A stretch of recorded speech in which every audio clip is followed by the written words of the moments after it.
river. The jungle began just beyond a narrow strip of beach. Thick, dark, damp, scary jungle. My father hardly knew where to go, so he crawled under a wahoo bush to think, and ate tangerines. The first thing to do, he decided, was to find the river because the dragon was tied somewhere along its bank.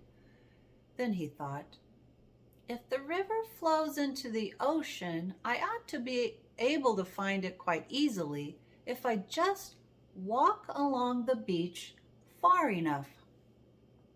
So my father walked until the sun rose, and he was quite far from the ocean rocks. It was dangerous to stay near them because they might be guarded in the daytime. He found a clump of tall grass and sat down. Then he took off his rubber boots and ate 3 more tangerines. He could have eaten 12, but he hadn't seen any tangerines on this island, and he could not risk running out of something to eat. My father slept all that day and only woke up late in the afternoon when he heard a funny little voice saying, "Queer, queer. What a dear little duck. I mean, dear, dear, what a queer little rock."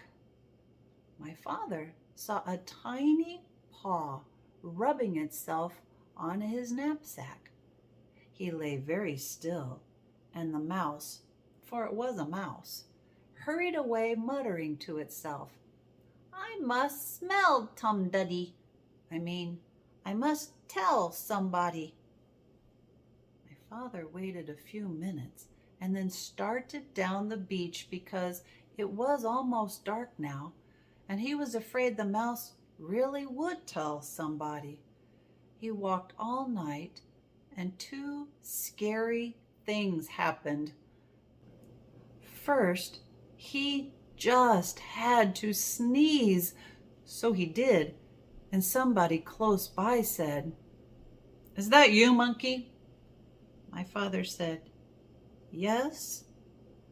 Then the voice said, "You must have something on your back, Monkey." And my father said, "Yes," because he did. He had his knapsack on his back. "What do you have on your back, Monkey?" asked the voice.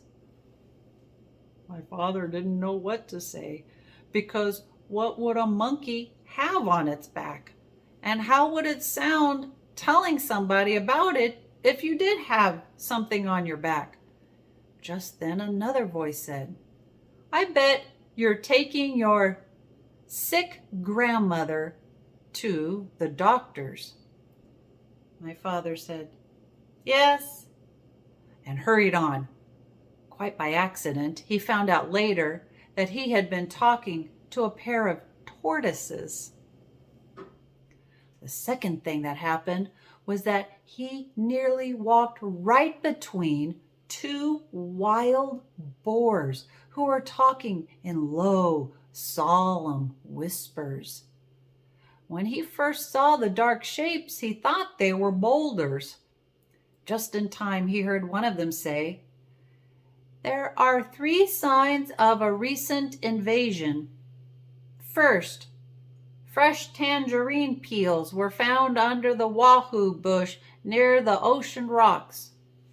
Second, a mouse reported an extraordinary rock some distance from the ocean rocks, which upon further investigation simply wasn't there.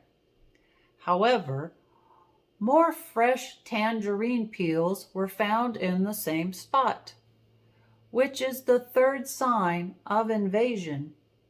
Since tangerines do not grow on our island, somebody must have brought them across the ocean rocks from the other island, which may or may not have something to do with the appearance and or disappearance of the extraordinary rock reported by the mouse. After a long silence, the other boar said, "You know, I think we're taking all this too seriously. Those peels probably floated over here all by themselves, and you know how unreliable mice are. Besides, if there had been an invasion, I would have seen it." "Perhaps you're right," said the first boar. "Shall we retire?" Whereupon they both trundled back into the jungle. Well, that taught my father a lesson, and after that he saved all his tangerine peels. He walked all night, and towards morning came to the river. Then his troubles really began. Oh man. Chapter 5.